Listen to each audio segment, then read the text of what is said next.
Assalamualaikum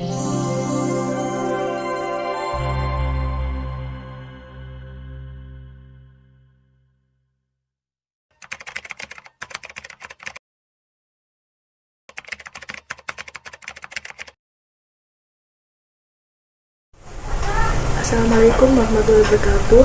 Perkenalkan, nama saya Wasi Auturiskia dan kelompok kami yakni Ahmad Sabitul Asmi, Habibah Afifatur Rahmah, Nila Zahra Nadia, dan Risalah Damarati. Kami di sini akan menjelaskan bagaimana tata cara pengaplikasian Zotero. Baik, pertama-tama untuk menginstal aplikasinya kita mendownload dari web resmi dari Zotero, yakni zotero.org. Untuk mendownload, kita klik download. Ini pilihan untuk mendownload aplikasi.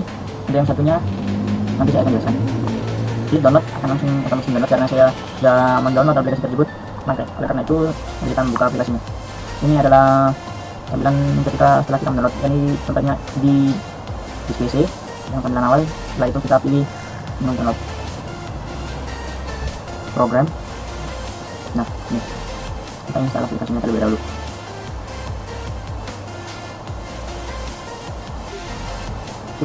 Untuk pembuatan akun kita membuka web resminya yakni zotero.org. Kemudian klik login. Untuk registrasi baru kita register for a free account.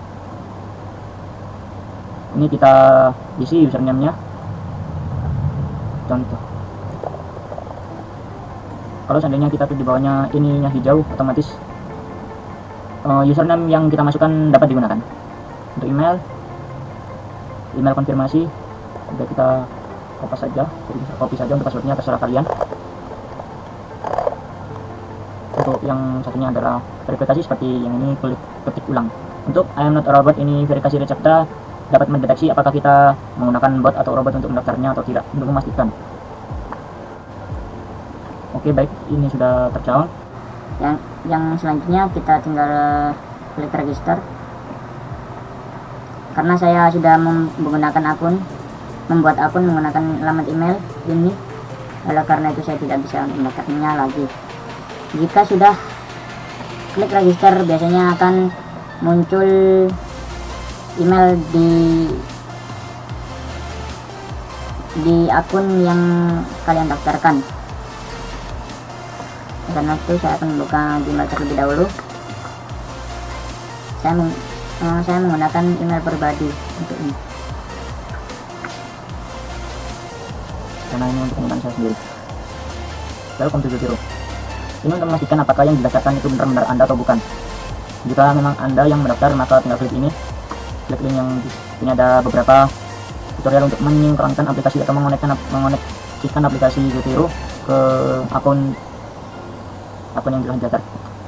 Kenapa harus dibuat akun untuk penggunaan Zotero? Yang pertama adalah agar data kita tidak mudah hilang jika kita menginstal ulang aplikasi. Yang kedua, agar kita bisa membuka akun Zotero kita dengan data-datanya walaupun tidak menggunakan perangkat atau laptop yang sama, yang artinya kita bisa membuka data Zotero kita di laptop teman atau siapa gitu. Yang akan otomatis dapat terbuka dengan cara menyinkronkan aplikasi Zotero dengan akun Zotero yang telah kita gunakan. Jadi kita kembali ke akun Zotero. Untuk menyinkronkannya di edit preference.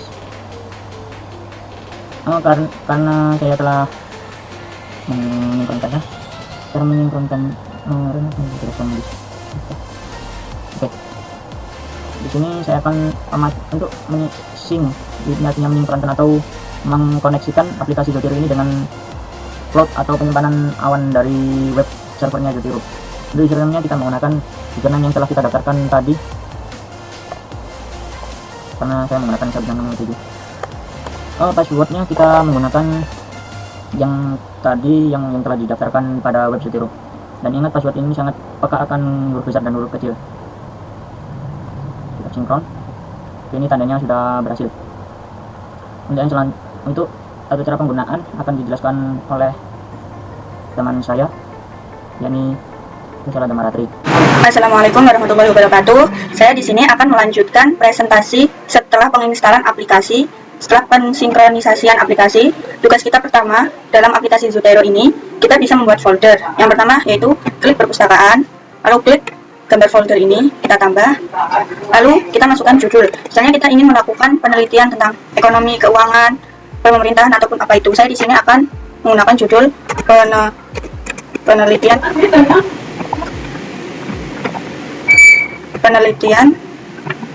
politik. Kita oke. Kita masukkan e-book, jurnal, e-jurnal ataupun apa itu. Jadi misalnya kalian belum memiliki e-jurnal, e-book, kalian bisa download di Google karena di Google banyak sekali e-jurnal, e-book gratis. Berhubung saya di sini sudah mendownloadnya, saya tinggal menyalinnya di Zotero. Seperti ini, kita biarkan dulu.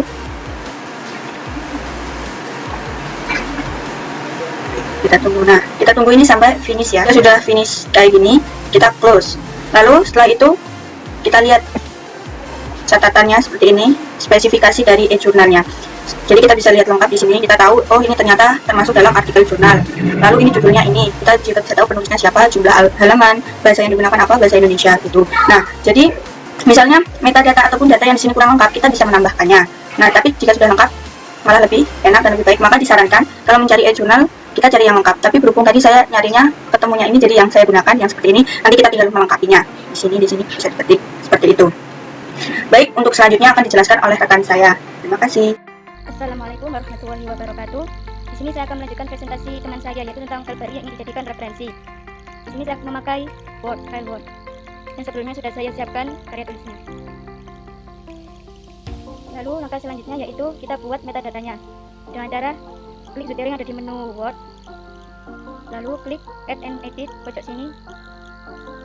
Di sini kita diminta untuk memilih style metadata kita. Di sini saya akan tetap pakai style ini dan bahasanya sudah. Lalu klik OK. Lalu klik ini, klik Classic View. Di sini kita diminta untuk mencantumkan sumber karya tulis kita. Karena tadi saya sumber referensinya dari sini, klik, lalu halaman. Ini halaman sumber karya tulis kita ya. Lalu klik OK. Nah, kalau sudah ada halamannya, berarti data kita sudah selesai. Lalu langkah selanjutnya yaitu daftar pustaka.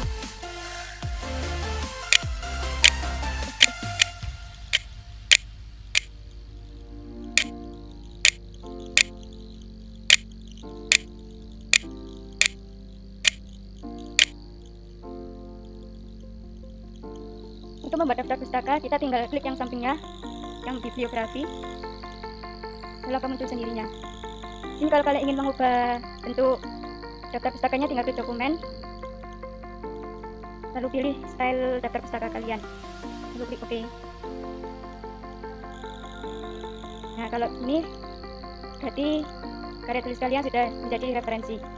Baik, untuk selanjutnya saya akan menjelaskan perbedaan antara metadata yang sudah lengkap dan metadata yang belum lengkap. Itu seperti apa? Misalnya seperti ini, kita kan ingin mengutip di suatu atau artikel yang sudah kita upload di folder atau di perpustakaanku. Kita contohkan ini ya. Nah, kita ambil yang ini saja. Kita ambil yang ini. Lalu kita salin atau copy. Kita buka Microsoft Word. Kita hapus dulu yang ini. Kita paste di sini. Nah, seperti ini ya. Ini kan kita pengen tahu, wah ini di halaman 1 ini siapa sih penulisnya? Ini terdapat di halaman berapa? Seperti itu. Jadi kita add atau edit citasi. Kita buka di tampilan klasik. Tadi kan kita ambilnya di efektivitas pengawasan ya. Terus tadi kita kan di halaman 1. Kita lihat metadata kita sudah lengkap atau belum. Ternyata belum. Tampilannya seperti ini. Ini bahkan sama sekali belum lengkap menurut saya. Jadi mohon maaf karena saya dari tadi nyari jurnal juga dapatnya yang seperti ini terus.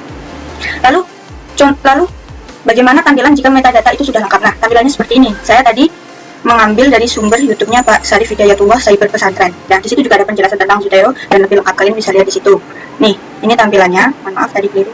Nah, jika metadata kita sudah lengkap, tampilannya akan seperti ini. Kita akan diberi tampilan yang lebih lengkap, di mana kita jadi bisa tahu siapa penulisnya, halaman berapa yang kita kutip tadi, terus tahun terbitnya seperti ini. Nah, untuk contoh konkret metadata yang belum lengkap, karena punya saya tadi hampir tidak lengkap, bukan setengah lengkap ya. Perasaan saya bahkan separuhnya pun tidak ada. Nah, contoh metadata yang belum lengkap, contoh lainnya itu seperti ini, hanya muncul nama, judul, serta ini tuh termasuk dokumen apa, kan PDF ya bentuknya sama jumlah halamannya. Dia akan muncul seperti ini jika metadata belum lengkap. Nah, jika sudah lengkap munculnya ini seperti di atas ini, yang ini. Atau untuk gambar lebih jelasnya seperti ini. Nah, ini kan contoh kutipan. Beliau mengutip di salah satu e-jurnal yang sudah diupload di Zotero. Lalu karena metadatanya sudah lengkap, maka tampilannya akan seperti ini. Seperti itu, seperti ini. Nah, seperti ini akan lebih lengkap. Jika belum lengkap, maka akan seperti punya saya tadi, atau seperti yang saya tunjukkan tadi. Yang ini ya. Jadi yang kalau belum lengkap tampilannya akan seperti ini. Baik, di sini saya akan menjelaskan tentang tata cara penginstalan dari ekstensi Zotero. Pertama-tama kita buka web resminya Zotero, yakni zotero.org. Kita klik download.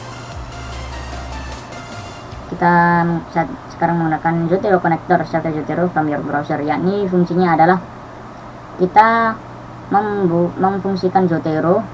Namun untuk tempat sumbernya atau sumber datanya tidak perlu kita download, yakni dari data dari Chrome atau dari Google, dari web browser kita sendiri. Pertama kita akan install ekstensinya dengan cara install Chrome Connector. Kita akan langsung jalankan ke web setting ekstensi, add to Chrome, add extension. Oke, dan akan keluar notifikasi seperti ini. Kita silang saja karena untuk komputer saya dengan akun yang saya gunakan ini berbeda. Dapat kita lihat di ekstensi ini. Ini adalah ekstensi dari Zotero sendiri. Jika sudah keluar, maka tandanya kita berhasil menginstal ekstensi Zotero, yakni konektor Zotero dari di web browser kita. Untuk lebih memudahkan penggunaan, kita pin biar bisa terlihat jelas. Baik, sekian untuk penjelasan saya. Saya Habibah, dan kali ini kita akan membahas tentang bagaimana cara mendapatkan referensi, artikel maupun jurnal tanpa perlu untuk mendownloadnya. Jadi pertama, kita masuk pada laman Elsevier. Kita klik yang paling atas, dan kali ini saya akan mencari sebuah jurnal, sebuah artikel tepatnya, tentang pendidikan. Jadi kita klik ini ya, find article, klik. Setelah itu kita masukkan kata kunci yang kita inginkan. Pendidikan. Kita search. Nah, hanya info aja. Di pojok kiri ini ada 1026 artikel tentang pendidikan.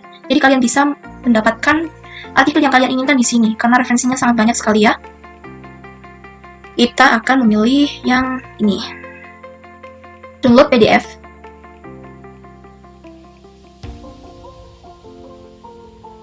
Nah, biasanya kan kita kalau mendownload file itu tekan yang ini ya, yang tanda panah ini. Tapi berhubung karena hari ini aku nggak mau download filenya, jadi kita akan cari ini. Kita klik Save to Zotero. Kita klik. Kita tunggu sampai snapshot sama open access ini terang ya, karena ini kan masih abu-abu. Kita tunggu. Snapshot udah masuk. Tinggal open access-nya aja yang belum ya. Oke, kita tunggu sebentar. Nah, kalau ini udah ya. Jadi kita langsung masuk ke aplikasi Zotero. Nah, ini udah masuk artikelnya. Kalau kalian mau bikin metadata juga bisa. Kalian bisa mengisi dengan lengkap ini. Penulisnya siapa, abstraknya seperti apa, judul websitenya, jenis websitenya. Kalian bisa lengkapinya ya. Lalu ini, aku tunjukin snapshotnya. Nah, kalau seumpama kita mendownload file, kita otomatis kan langsung disimpan di laptop ya. Tapi karena ini tidak di-download, maka ini tuh masih dalam bentuk link. Dan minusnya itu apa? Minusnya adalah kalau sumber yang ada di sini itu hilang ya, dari link ini hilang, maka kita nggak bisa menggunakannya lagi. Jadi sebisanya lah ya, kita harus jangan sampai hilang gitu loh. Itulah minusnya. Tapi untuk plusnya, itu kita nggak perlu mendownload, nggak perlu menyimpan. Jadi ketika laptop kita penyimpanannya full nih, kita bisa menggunakan cara yang seperti ini. Dan untuk ingin mengutip kalimat dari artikel, bisa banget. Ini kita tap 2 kali full text-nya ya. Nah ini, kita bisa mengutip dari sini. Kalian mau mengutip yang mana terserah kalian ya. Aku akan mengutip bagian ini nih. Copy. Kita masukkan ke Word. Kita paste. Nah, ini udah mau copy nih. Udah ngutip kalimat yang ada di artikel. Oke. Udah tahu kan caranya? Bagaimana cara mendapatkan referensi tanpa perlu mendownload file tersebut. Ini udah selesai. Sekian dari kami, jangan lupa like, comment, and share, dan subscribe channel kami. Wassalamualaikum warahmatullahi wabarakatuh.